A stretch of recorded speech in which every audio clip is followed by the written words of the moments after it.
All right, guys, welcome back to the Bomber Podcast. This is episode 8. I always say I only messed it up 7 times before, so Sam, you're going to try to help me get this right and do this better. But I'm excited to have on fellow Bomber Academy coach, TikTok, like influencer. That's a good way to describe you.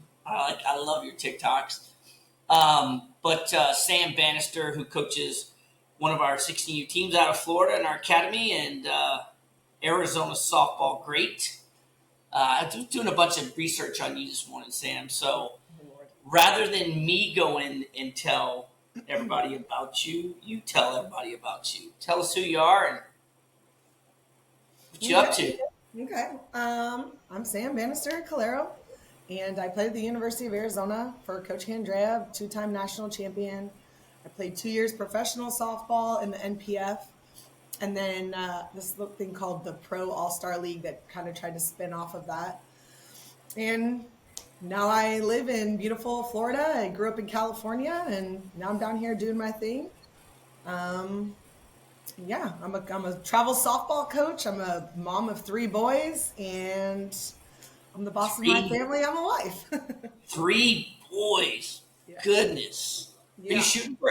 Are you done? Are you going to shoot for a girl, or what are you thinking? No, we were shooting for a girl. That's why we got that 3rd boy. But I always tell people, I think that God blessed me with 3 little boys so that I would be able to do what I love without that conflict of having to That's cool. my own child. Yeah. But also my kids get to grow up being boys. My kids get to grow up around these amazing athletes. And they get to watch their dad interact with these girls and how women are and how women need to be treated. And it's cool. Such a blessing to have them out there around the girls. So. That's I was always meant to be a boy mom, to be honest. And I've seen those boys at the ballpark, like pregame. They're out there hitting fungo. I think I saw one of them hitting fungo to your infield or something, pregame. So yeah, most of the time they're out there with them because my husband likes to play this little game of pepper because he's like, listen, you're going to learn how to be out there with the girls, and if you can hang with them at 8 years old, you'll be fine. Yeah. That's a great testing ground. If you can pull it off as an 8th grader, you're going to be good by the time you're 18. So you got it. You got it figured out. For sure. Yeah. So, your background, your husband played baseball. So you guys them boys got some genes. That's going to help them a little bit. Yeah. So my oldest is into lacrosse. My middle one, actually, he's pretty good at baseball, but he's a bigger boy. He really likes football, and then my little one's gonna be he's gonna be the one that can pick it. Yeah, for sure. The youngest ones are always they always get all the best traits because they get to watch all the older ones, and then they get picked on and beat up by the bigger ones, and they compete harder. So I'm gonna keep up. So. Yeah, they're trying to keep up, and then they're not soft either. Especially if you're the youngest of 3 boys, you're definitely not growing up. You don't have a choice. Yeah, no. You don't have a choice. No. So, so what's it like living on the East Coast versus growing up on the West Coast? What's that experience been like? I actually love it here. The softball side, in general, the weather is beautiful. I know we all talk about that Cali weather, but waking up and being able to go outside in flip-flops and a t-shirt at 7:30 in the morning is pretty nice. And obviously I'm a warm weather girl. I went to the University of Arizona, so I love hot weather. I like sweating. I like being up there. My husband and I always joke, if you're a real athlete, you don't want to be cold, and we just get looser faster when it's hot out. But I love it that the athletes down here are incredible, unlike anything I've ever seen, just from a raw perspective. Obviously, you have one of our girls plays for you guys, Annabella, and it was kind of unfair because when I met her, she was the first one I met down here, and I was like, is this how everybody is?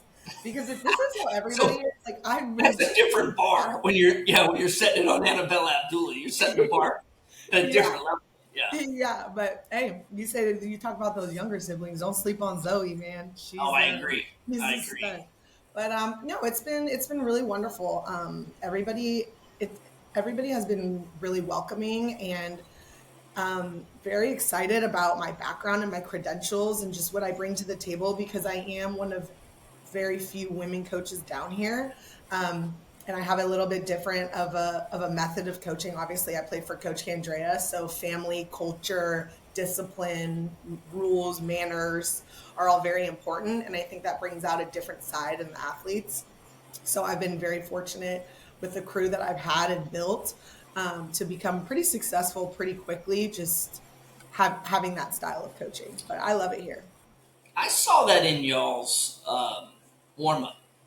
Yeah. Like I saw like a really regimented, not from a negative thing. What I'm saying is I could see some real structure. You can tell a lot about a team when they warm up, right? Like how loose they are and how much they are enjoying it. Like there's so many dead giveaways in the warm up part, and it was really fun getting to watch you guys warm up and how systematic it all was. You could tell those kids kind of knew what they were in for, and Thank some you. of those Texas kids we got there, I think they were still eating kolaches, and y'all's kids had already had everything set up, and so. But Well, I mean, we're a smaller team, so one, kids function so well on discipline, and it was very interesting. Like even just as far as like teaching them how to line up their gloves at the beginning of the warm up, like they could not, like they were super into that part just from the very get. And I think that there's a comfort in that, like knowing, okay, we have our system, we have all our plan together. And because we're so small, I think that that helps with the confidence aspect and kind of sets a tone for the other team too. Like, hey, they're the real deal. They might, we might have an eighth grader as a leadoff on 16s, but we're the real deal. So yeah, no, that's, no question. thank you for noticing that because we No, definitely it was work hard on clear. that. Yeah, no, it was really clear, and it was really refreshing to see how engaged they were with that process. A lot of times, kids hate it. They hate warm ups. They hate you got to push them. You're like, let's go, let's go. I promise you, as they get older, it even gets worse. Probably coaching 18-year-olds is like, I feel like I need a whip. But Yes. I think it's because they act like they're old and they're hurt and they're beat up and like whatever. Like Yeah. Yeah. yeah, Just wait whatever. till you get through your first year of When college. you're You're really going to when feel you're it. 56, yeah, then I'll tell you Yeah, what it is. exactly. So let's gravitate towards your softball experience, right? Like, so you grew up in California. Take me through what it was like, not at Arizona, but what was the experience like getting to Arizona? Like, what did it take to get to that place? Because at that time frame, University of Arizona was not an easy place to go play at. Because I think they were probably winning a national championship like every year. It seemed like so. Take me through Yeah. that process. Yeah, so I try to tell people because I tell like especially people down here, like obviously the people on the West Coast, you grow up, Arizona, UCLA, the Pac was the SEC back then, right? And I always tell my girls like, no, Arizona was like Oklahoma is now, except like on steroids because when you go there, like one, people go there to play for Coach Andrea because he was the Olympic coach. And every class had 3 rings. Like you look on the wall and you are going to win a ring 3 out of the 4 years. And so honestly, I grew up in a very small cow town. My dad was a professional rodeo cowboy, a town of like 40,000 people, a little town called Petaluma. So I think like you start off like everybody starts off on your local travel team, and then my dad was the coach. And by sophomore year, he started taking me to camps. And once he started realizing, hey, like you're kind of good, you're the better one at these camps. You're on the smaller side, but I'm 5'8", but I was like 125, like I was a stick. And he was like, throwing out names. Obviously, I know what UCLA was, and he mentioned the University of Arizona. And this was before they were really on TV a lot. Like Dr. Dot Richardson was on Team USA, Lisa Fernandez was on USA, and they were doing that tour. And he was like, Coach Andrea, he's the University of Arizona coach. Would you want to go to the camp? And I'm like, I mean, I guess. Like, that sounds cool. Sounds cool. I can't believe I said that. And I go there and I'm like, wow, like we're not in Kansas anymore. Like, holy cow. And then you go to Hillenbrand Stadium. Or, I mean, we didn't even have the camp on campus first. It's like at this like public community field. But then the next camp you go to after is on campus. And you're like, Okay. You see Jenny Finch on the wall. You see Leah Miko O'Brien on the wall. You see all these like greats, like all their jerseys retired. And you're like, okay, I want to do this. So then he was like, all right, if we're going to do this, we can't keep you on this travel team. We got to get you on to a more advanced team. And for us, 2-hour drive to Stockton, California. That's where the good teams were. I played for a coach named Mr. Regpella for R&R Gold. And he was the first coach that I had ever had that wasn't my dad. Short little guy, just super feisty. And I always say I'm like a dude girl. Like the more you yell at me, the more I'm like, yes, let's go. Like I'm ready to like headbutt somebody and I'm going to throw, like, I'm going to just like, I'm probably going to fight you.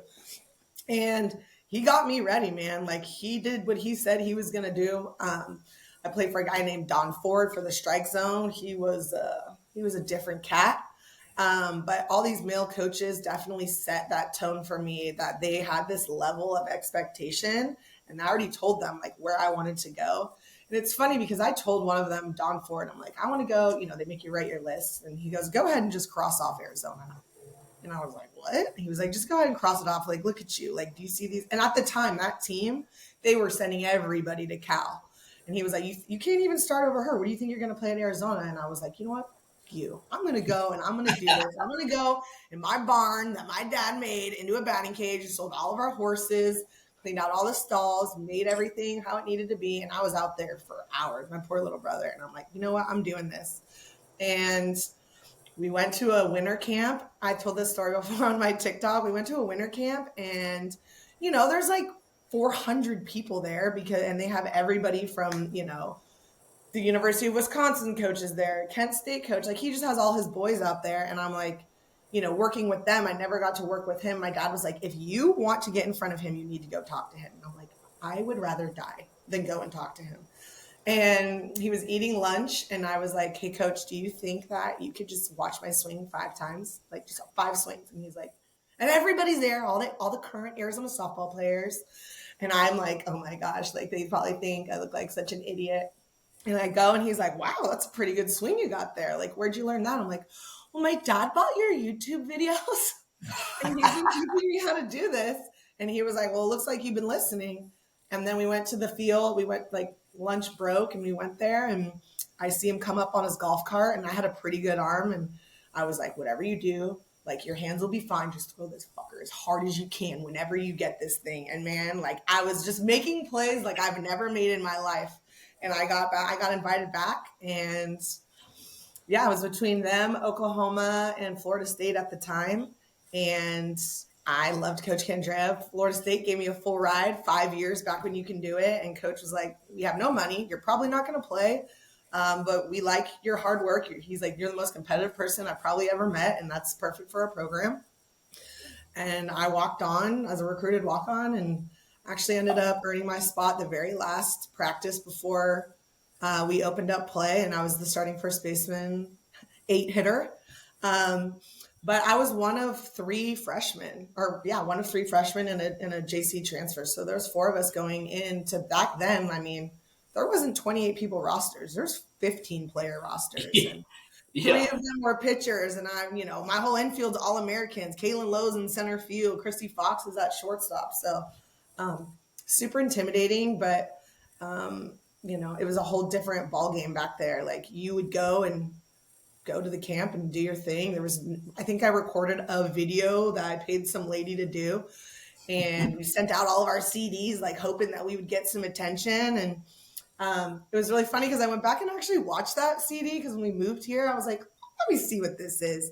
And the 2 other girls that were in the video, one was my roommate, Janae Lelis. She was at Arizona, and the other one was Katie Crabb, and she went to Arizona State. I'm like, damn, who knew we were all going to be so good? There you go. Yeah, but a little bit different back then. You really had to like make sure that you showed up when people were watching, for sure. You know what's crazy is I'm looking at it now.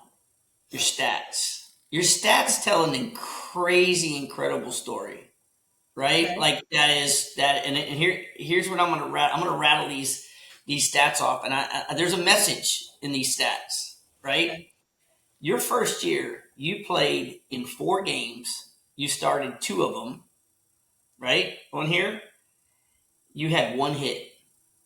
That's what your stats say. Is that right?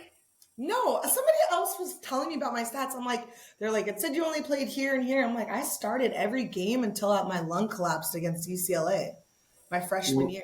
this is interesting.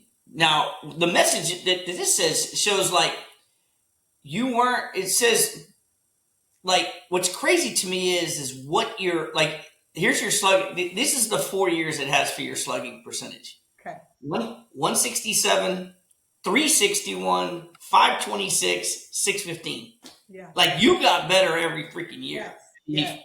Like your batting average was Not like your good. sophomore year where you were nuts, but it was your batting average was. Wait, let me slide over here. Where is it? What is this? Is this college? This is college, right? Not high school. This is college. This is your career. It says your career hitting statistics. Okay. Like your batting average was, according to this, was 167, 333, 250, 305. But what's nuts is like you had 16 home runs your senior year. Yeah. You had 0 your first 2 years, according to this. I think I had 5 my freshman year. I went 5, 5. You better call Arizona. I know. Hey, there's some guy out there too, and he loves going on my stats, and he's like, well, what? The message I'm saying is like you went in and you got better every single year, which was nuts. The other stat that jumped out to me was your senior year. You had 198 putouts. Your fielding percentage was 991. Yeah. Like what? Yeah, everything's like I'm a hitter, but I took a lot of pride in my fielding. You only had 8 errors your whole career. Sounds about right. Yeah. At first base, did you play first base the whole time? I played first base, second base, and right field. Because your last 2 years, you had almost 350, almost 400 chances. Yeah. That's where the 8 errors came from. But 8 errors out of 400 chances at first base, like you're touching the ball like every play almost. Honestly, those errors probably came when I was at second base. So like we had 3 people go down that year, and I was like, this is so much farther away than first base.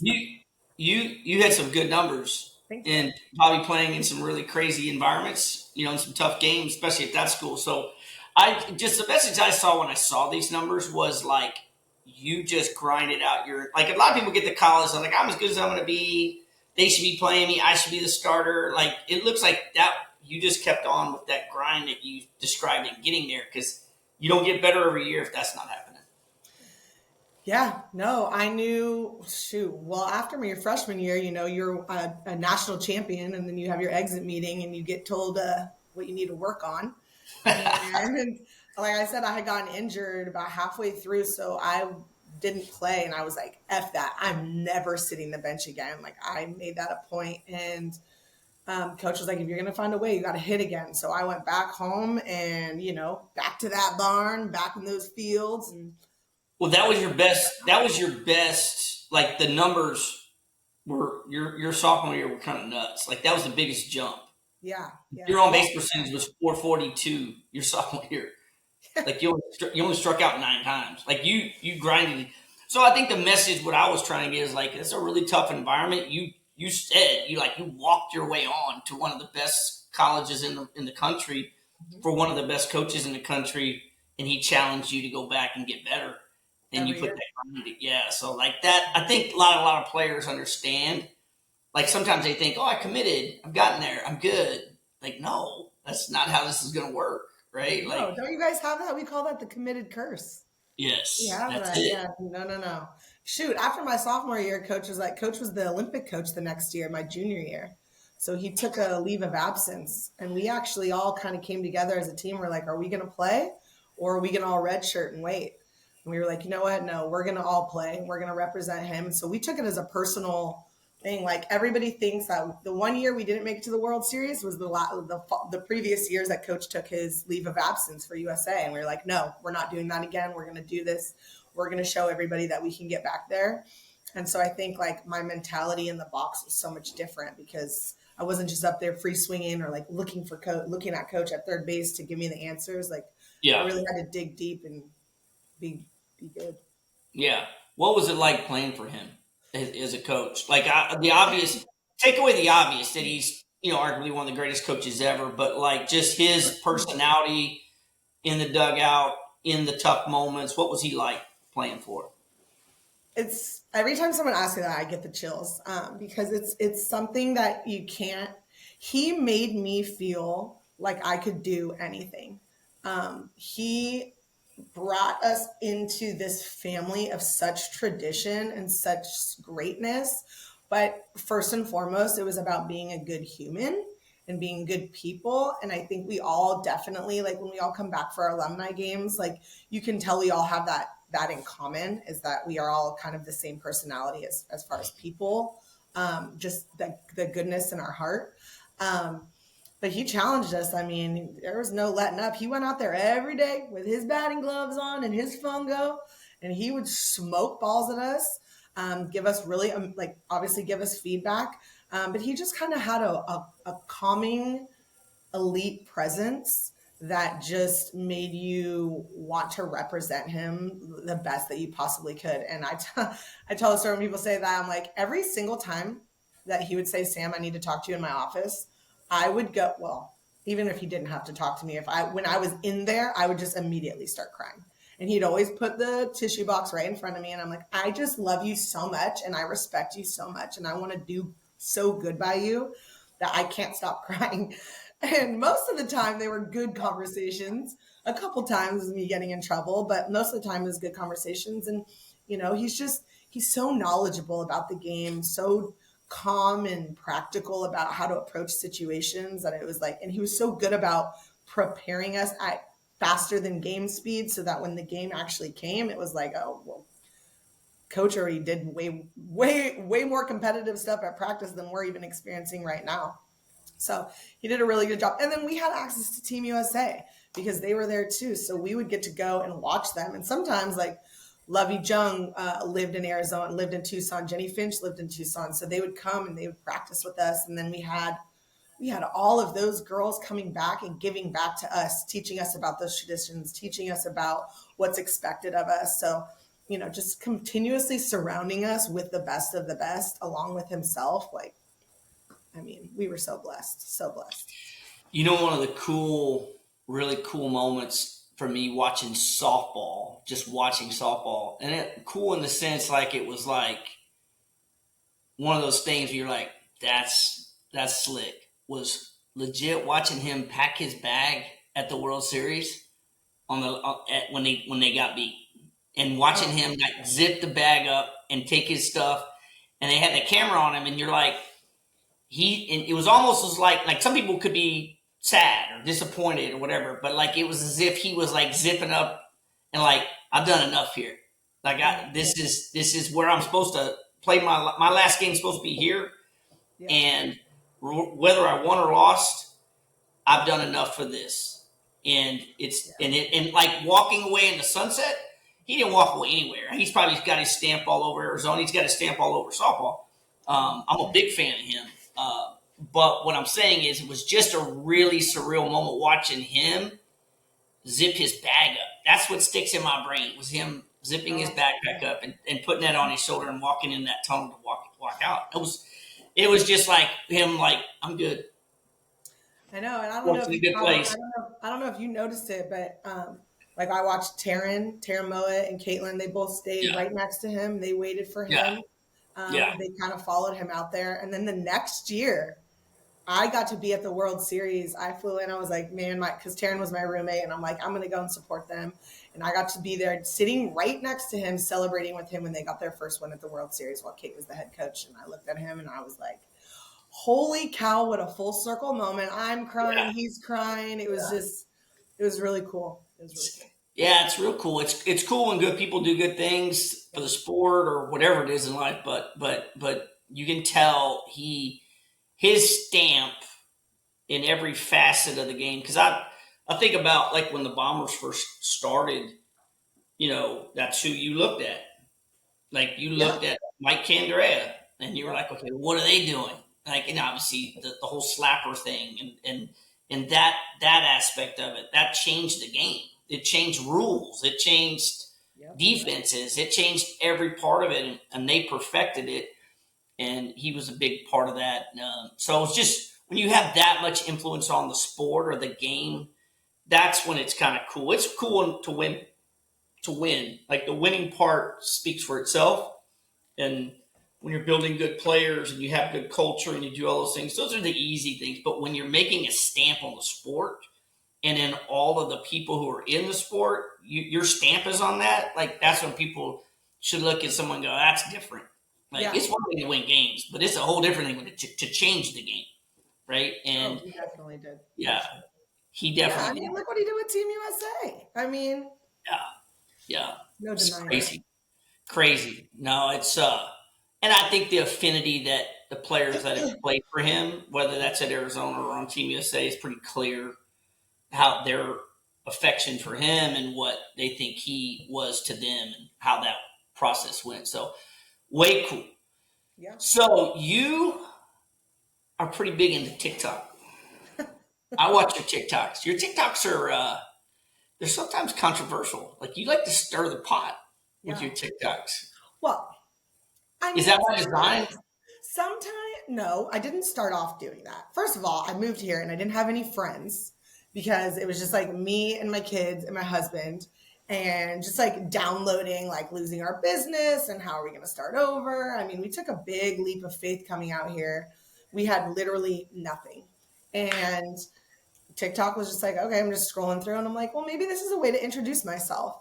And then it just kind of turned into educating because like softballs is a little behind down here in regards to like the coaching of the sport.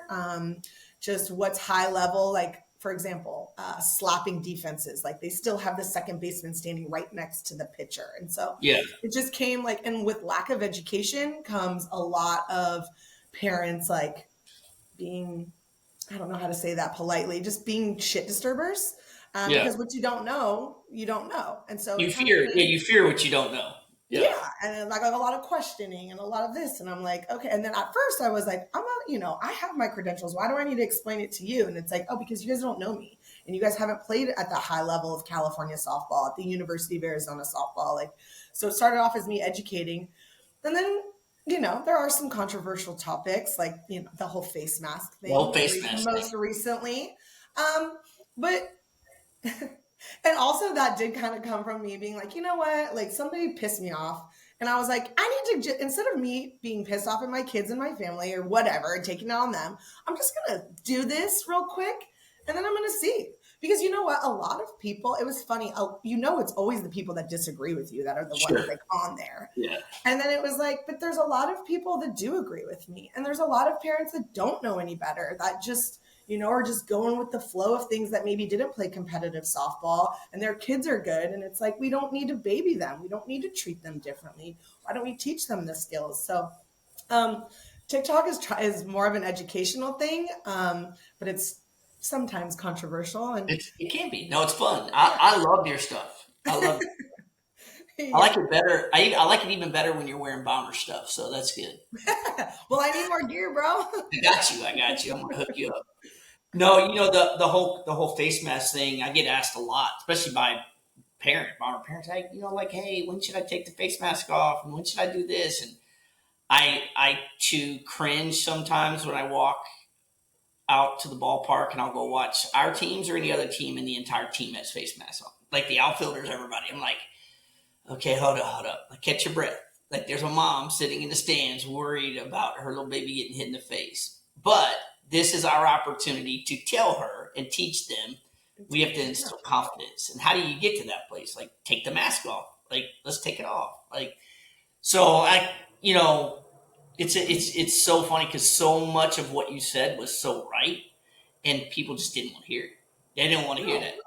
Yeah. Well, what if that one bad hop? Like, okay, first of all, what's wrong with having a little bit of yeah, man, I got a couple shiners. Like, are we really trying to take that Yeah. aspect away? Like, girls can be tough too, but it's always the what ifs, and it's like I never thought about the what ifs because my dad was so big on teaching me how to do things like, how many times I got hit in the shin or in the chest? I never got hit in the face because guess what? I don't want to. I mean, I hit one time. I didn't want to do that. So you learn how to react. And it Mm-hmm. wasn't like, oh, that took a bad hop into your shin. It was, no, you stop moving your feet. You didn't get your body into the right position. Now I'm going to hit one even harder at you. And it's, there was and I still remember he's like, you want me to coach you like a boy or you want me to coach you like a girl? And I'm like, what's the difference? And he was like, do you want me to get you better or do you want me to, keep your ego safe? And I'm like, no, get me better. I already told you I want to play college softball. So however we need to do that.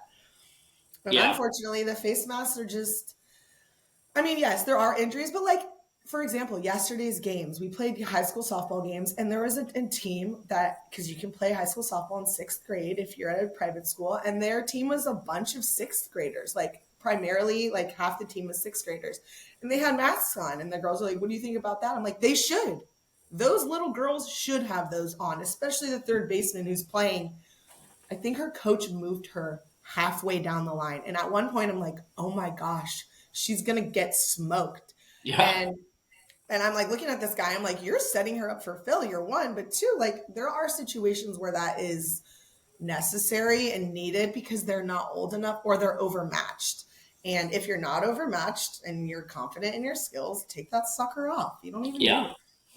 No, it's great. And like you just made a great point on it. Like some of it comes down to coaching, right? Like it's a failure on the coach as to why a kid might have a mask on or why a kid would lack confidence. And I can't tell you how many times, I have a few kids on my team that can swing it. And they're up there thinking we're going to bunt. And they're pushing them. And I'll just turn and go, do not bunt. Back her up. Yeah, me too. There's no reason for this kid to die today, right? Like, this does not have to happen, right?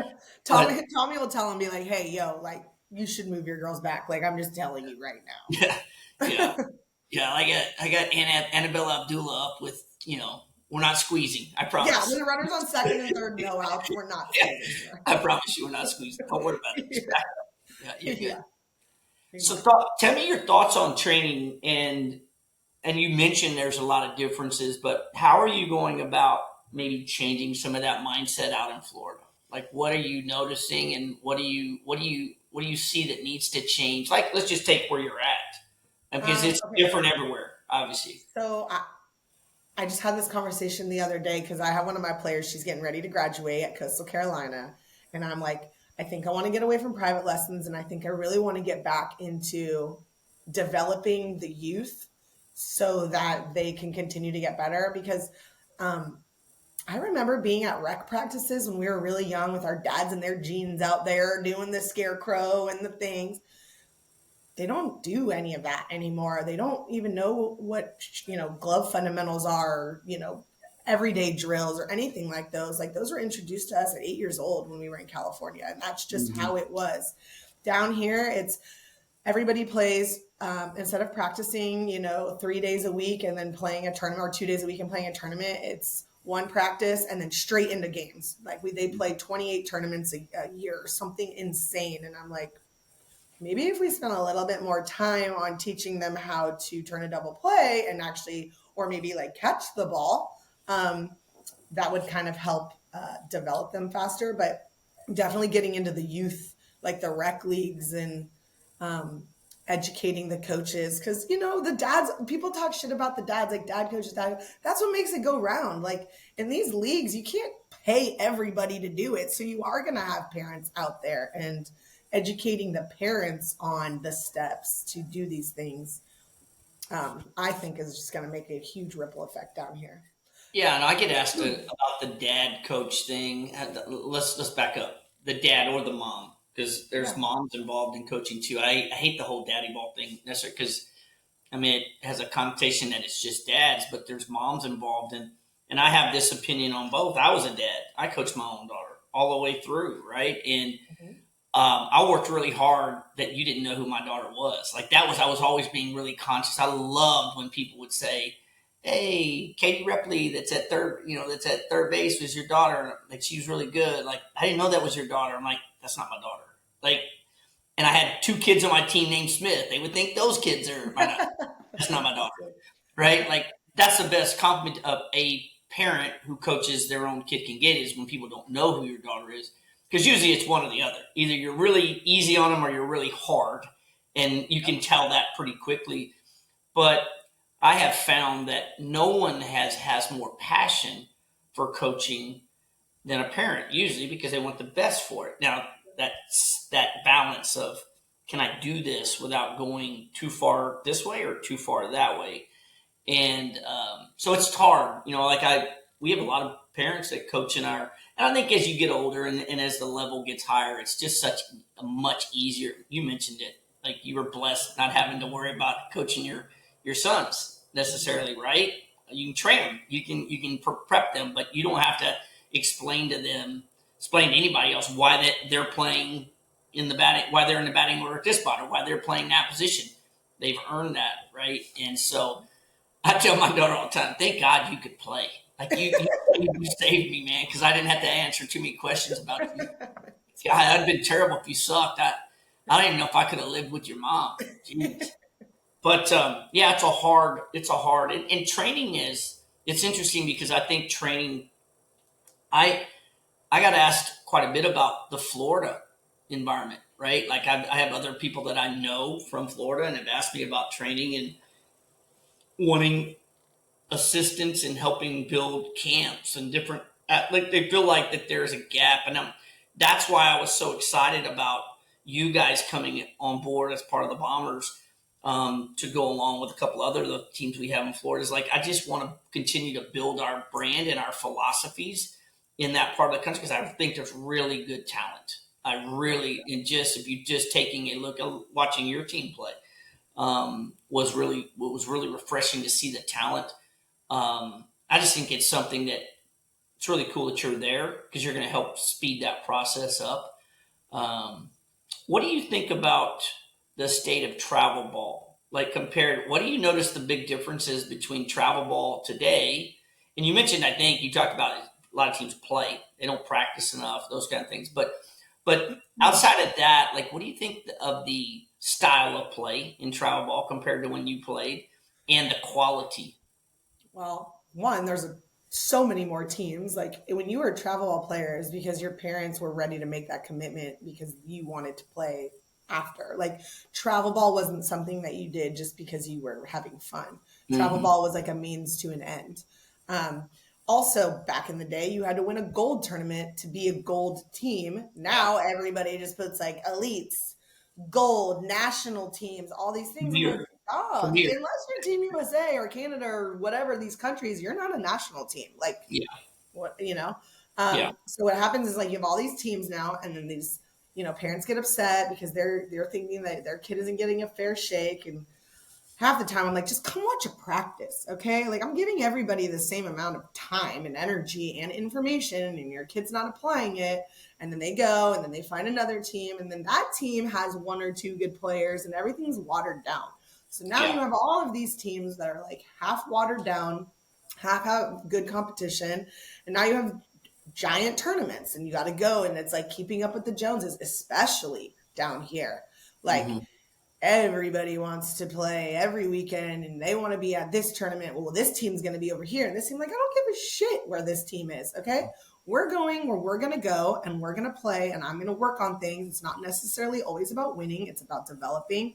Obviously, I want to win, but there are moments in their careers, especially at the younger levels, where it's like a teaching moment on a Saturday.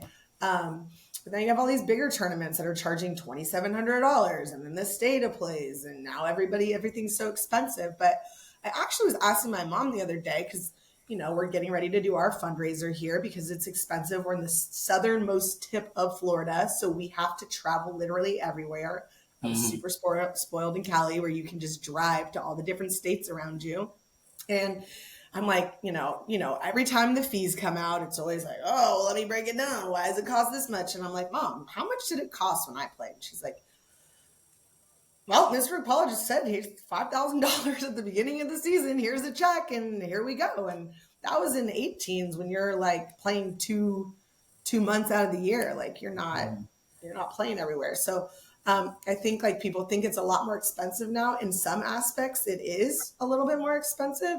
But there's so many teams, and it's just become a little bit more watered down that you just don't really know what you're getting when you go to these tournaments. You have to be like really selective. And dude, I don't want to ever have to go through. I'm so glad that I've lived here for a while now, where I can be like, okay, this is our tournament schedule in the fall. This is our tournament schedule in the summer, because sitting down to do that is like a chess game. Like, Yeah. how do we figure out where to go or where's good teams? You don't want to spend all that money either. Like Colorado, we went last year. It was great, but also none of my girls want to go on the West Coast to play anymore. And that's a big trip. And so now it's like, okay, well, we qualified for Alliance. We know everybody's going to be there. So we don't have to do that anymore. Yeah. The structure, it's crazy because having been around softball and watching this evolution and change in the tournaments and everything that's going on. And that's why the Alliance was built, was I that know. I love there that. was literally no structure that gave coaches, you, me, or anybody, any structure that says, this is what you can do. It's a fair playing ground. It's not going to be a group of people sitting in a room going, you get a berth, you get a berth. I don't like you. You pissed me off. Like this, you don't get a berth. You got to go qualify and spend X number of dollars qualifying, but you don't because we're buddies. Like that's, and I was one of the halves, right? Like that pissed me off. And I was one of the guys that got a free berth. Like that pissed me off. Like, because I'm looking around at some of our other bomber teams that going, this guy deserves a berth. She deserves one too. Yeah. But we're not going to do that because, that's why I was like, we're out of whack. And so I was really excited about when the Alliance came together because everybody starts fresh. We start out, go qualify, get your berth, go compete, play just like, put a resume together. A seating committee is going to, just like college softball, is going to decide where you're going to be in the regional. Go win your regional, advance to super regionals, advance to the final 8, win the national championship. You, me, and everybody else has the exact same shot. And along the way, we're going to create an environment that rewards players, acknowledges success, and make it player-centric. And if those qualities don't stabilize things, then this sport ain't never going to be stabilized. And I've noticed, honestly, and not just, this is a plug for the Alliance, but I have noticed it stabilized me. I know exactly what I've got to do to win a national championship each year, which is exactly what college softball is. They go, I've got to go play a 56-game schedule, get to the postseason, and then put together a run, right? That's what it looks like, right? And along the way, I've got to develop some culture, develop players, manage injuries, train. Like, that's the cool part. So we're replicating so much of that, and that's what I love about it. And when you guys came out with Alliance, I remember my husband and I were coaching for Bonet at the time, and Alliance came out, and we were like, "What is this? This is awesome!" Because we were very much PGF at the time. Yeah. The teams in our areas were getting bids, and I'm like, we beat the shit out of them last weekend, but we're not like, I don't understand. Yeah. And then you get there and you're playing on fields that are in nowhere against teams that shouldn't be there. So I thought it was a really cool concept, and I'm really, really excited. This is our first year that we've qualified. So that's I'm cool. really excited. Yeah. The first of many. Yeah, better be. For sure. And the cool part, I think, is, and just take the 3 letters or the name Alliance, PJ, just take it off, right? Just take it off of it. And if you just look on its face value and you say, how do I want, what's my job as a travel ball coach? Like, your and my job as a travel ball coach is to prepare players for the next level. Yep. It's a very simple set of expectations on us. Like, along the way, we're going to win, we're going to have some fun, this is going to be a cool experience. But at the end of the day, our job is to take players, prep them for the next level, and have them go be successful. Well, which of those 2 things does that, right? Going through a qualifying process, earning your berth, competing in an environment, like, and then having some structure where you have a league and all these, like, if you just took the names off of it and you said, lay it on the table and tell me which of these makes the most sense, really clear. Well, right? Do you remember back in the day? Like, I grew up playing USA softball. Having to qualify Gold Nationals. Yeah, and you had one of 64 teams, and all these different regions were giving berths to host it there, and it was really cool because you got to see different parts of the country. Yeah. And I still remember my senior year opening ceremony as USA in Georgia, and there was girls, Taryn Mowat and Callista Balco were sitting next to me, and it was like all the teams were just hanging out like in their respective areas, and you got to see all these people like introduce themselves, like, oh, are you going to Arizona next year? Oh, I am too. Cool. And then they're meeting each other, and then you get to play against all these girls that you're going to be playing against at the next level, and it's like, cool. That's what it's, I don't know. I mean, I personally think like it teaches you so much about real life. Like, you actually have to compete, do things the right way, to achieve your goal. You don't just get handed it. And there's failure involved, which is riddled in. Which Yeah, makes you compete totally differently when you don't want to fail. yeah. Well, there was times during the gold national process we qualified on the last day, in the last game, in the last inning. Mm-hmm. Like you're like, dude, if we don't get a base hit here, we don't win this game, we don't qualify. Like it was down to the last one. Like they're giving 2 bursts and like 3 times we get third. Like it's finally down to it's like down to the end. And you're having to look at parents go, what if we don't qualify? Then we don't go. Like we're not going to get to go. Like there's going to be a lot of people sad versus, hey, here's a berth, here's yours, you're good. Like that's not. You know why? Because those parents are like, well, is there someone we can pay? Like who can pay to get there? And it's like, no. That's doesn't work that way. Doesn't work that way. And that's, to me, that was lost. And when I got in a room with guys like Mike Stith and Tony and those guys, and they agreed, we all agreed, we're like, dude. And every one of us was getting free bursts. We were all like, this sucks. Like, this is stupid. Like, we're just getting these things. There's nothing on the line. And we go and you compete, but, man, there's no switch. Like, we don't compete all year long because we're not to earn a berth. We're not building a resume. We're not, so I just try to explain to people about the alliance. You try to explain to them, like, well, why does this game matter? Because I want to be seated in the top 8. Right? I want to be seated in the top 8 at Alliance so that I have a better opportunity to get a better position at regionals. Guess what? That's just like college softball. Like that's what it is. And that's, to me, there's something really cool about that. So tell me about your team schedule for this summer. Like, what are you guys doing? You excited? Well, what's the team look like? I'm super excited. It's a little different this summer, because normally, like I'm used to Cali softball. We got to hit all these big tournaments. We got to go, but it's expensive. I'm not trying to kill everybody's bank accounts before they actually get to college. So we start with like a local one. Then we go up to Georgia for, I can't think of it off the top of my head. It's new. Yeah. And then we're going to Scenic City in Chattanooga. Then we'll be in Alliance. And we're trying to find something to do with actually the Florida Vibe. Ryan Moore runs the Vibe, the pro team. Mm-hmm. It's like that weird, we're not going to Colorado this year, so we got about 3 weeks of like not doing anything. So you're trying to find teams to play and get that competition going. So we're trying to do something with the Vibe. We did it with them a couple years ago, and it was really cool because the girls get to, interact with them. AJ Andrews is there, talking to Shannon Sales there, and they get that information. So our summer schedule's pretty even, not 5 tournaments, which doesn't seem like a lot, but when you're playing 5 days, 6 days, 7-day tournaments, it's a good schedule. I'm excited. My team's pretty good, so I'm excited. Are they good? Yeah, I saw them in the fall. How much better have you gotten? What are you thinking? Who are some players that college coaches, if they're listening to this, they should watch out for this summer? Besides all of them, I know you're excited about them all, but well, we got my leadoff, Zoe Abdullah. She's a little 8th grader. She'll be a freshman this year. She's amazing. We got 6 slappers in the lineup, so there's that. If you need speed, Arizona. What are you? Yeah, Arizona. Duh. You're trying to go Arizona style on them. And the really cool thing about my team is that they're all pretty much leaders naturally, so they do a really good job of just playing together as a team. They don't take offense when, hey, this is what I'm doing. They're very good at communicating on the field and playing together. You got Zoe Abdul. You got Victoria Carmona is my 9 hitter. I think we clocked her the other day. She runs a 2.7, and it's unlike anything. She was like this tiny, scrawny little thing, and she absolutely has just evolved, has an absolute strap, can hit. I don't know. I could go on and on about all of them. Yeah.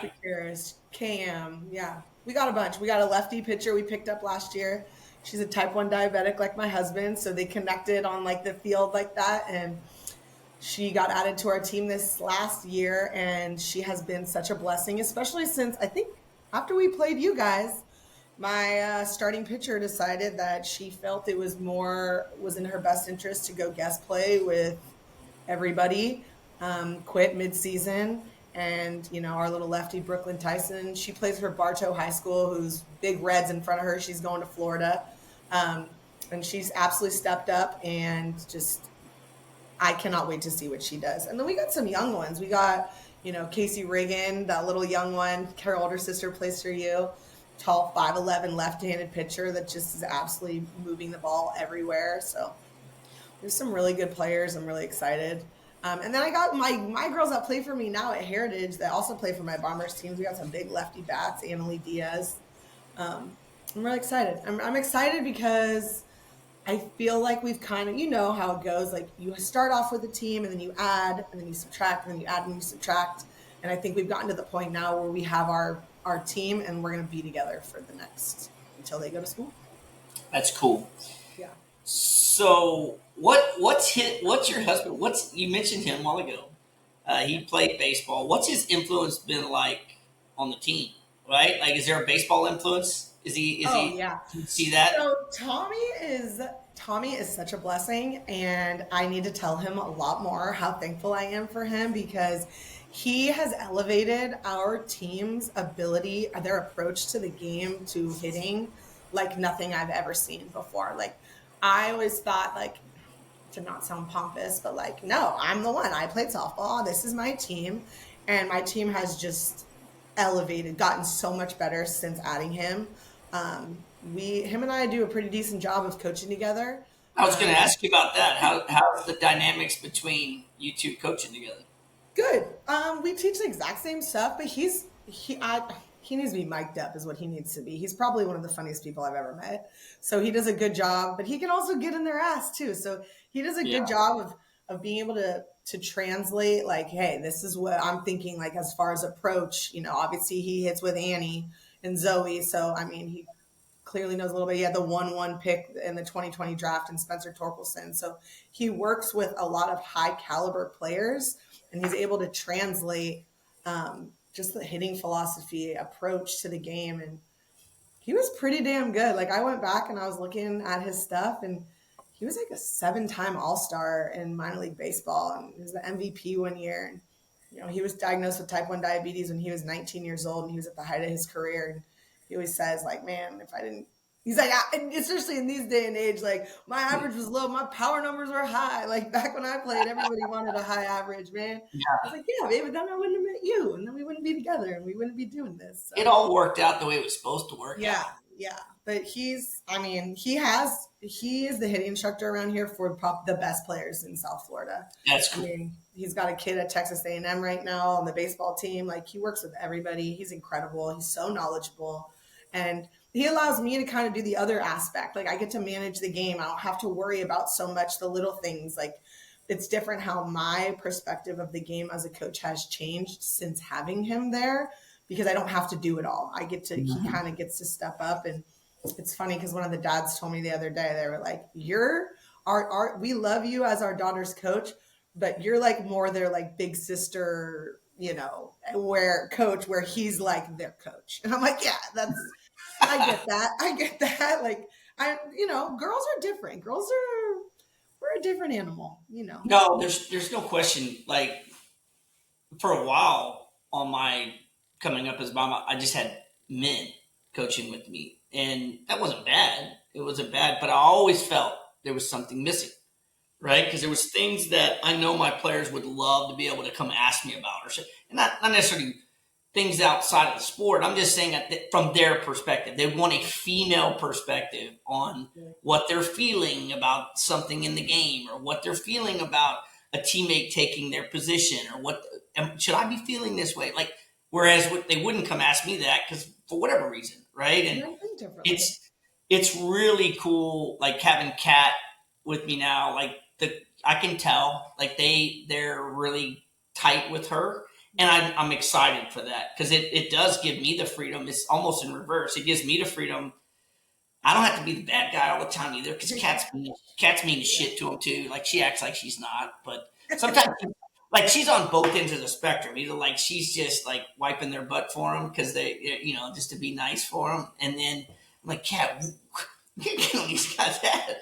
And then Kat like looks like a monster coming down on him. Like, but, totally. But yeah, no, it's really cool having a male and a female on the staff together because I think it goes to create some sort of balance. So I'm sure that works really well between you and Tommy, and that's cool. So we're gonna wrap this thing up. Tell me some things you do outside the Bombers. I know you coach high school softball. You run a camp. Yep. You got. I think you do that on every. So let's plug that a little bit. Tell people what's going on there. Yeah, so I run exposure camps. It started from, a couple college coaches, my friends, wanting to get them together at the end of their recruiting season because, just to get the gang back together. And now it's evolved into this really cool thing where I'm able to kind of bring the coaches to us or bring the coaches to an area. This is the first year where I'm hosting an exposure camp out of the state not in the state that I'm living in currently. So I'm going back home to Northern California, and we have 8 coaches. I can't name them all because they're not officially confirmed, but like last year we had Clemson, Florida State, Mississippi State, FAU, Nova Southeastern, and we try to I go after the coaches themselves, not the school. I think it's really cool to be able to bring back a Jessie Harper and a Taryn Mowat and get these girls, we have 60 players in the camp. We have 10 schools, 6 girls to every 1 coach. You don't have to travel, spend all the money, and you get more bang for your buck.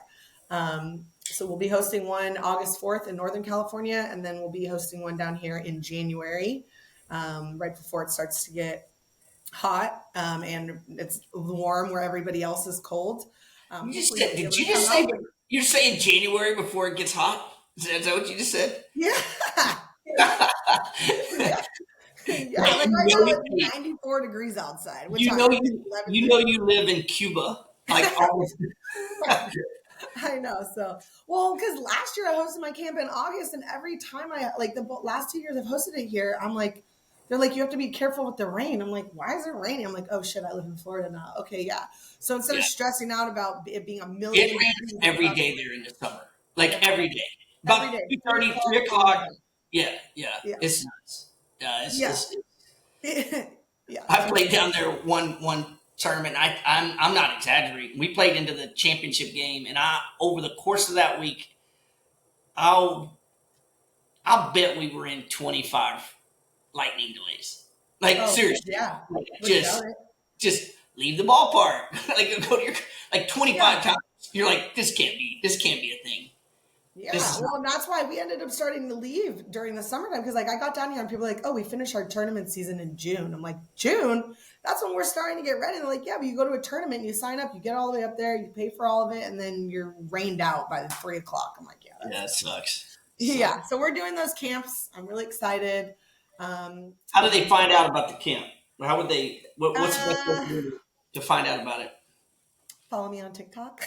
There you go. Follow me on TikTok, or I'm on Instagram. Bases Loaded West Coast. I gotta probably change that to the East Coast, and Facebook. Got you. Okay. Well, and I'll help you get the word out too as soon as you get all the details finalized. You know that. So, well, awesome having you on here today. It's 58 minutes. I always try to make sure I can keep it right around an hour because I value your time. I know you stay busy. But I'm excited that you were on here today. I'm even more excited that you wear the same colors as I do and you're a Bomber coach, and that you and Tommy are doing great things down there. So get ready to have an awesome summer season, and appreciate everybody listening and you being on here today. Well, this was fun. I really enjoyed chatting with you. So thanks for having me. I appreciate it. Absolutely. We'll see you guys next time. All right.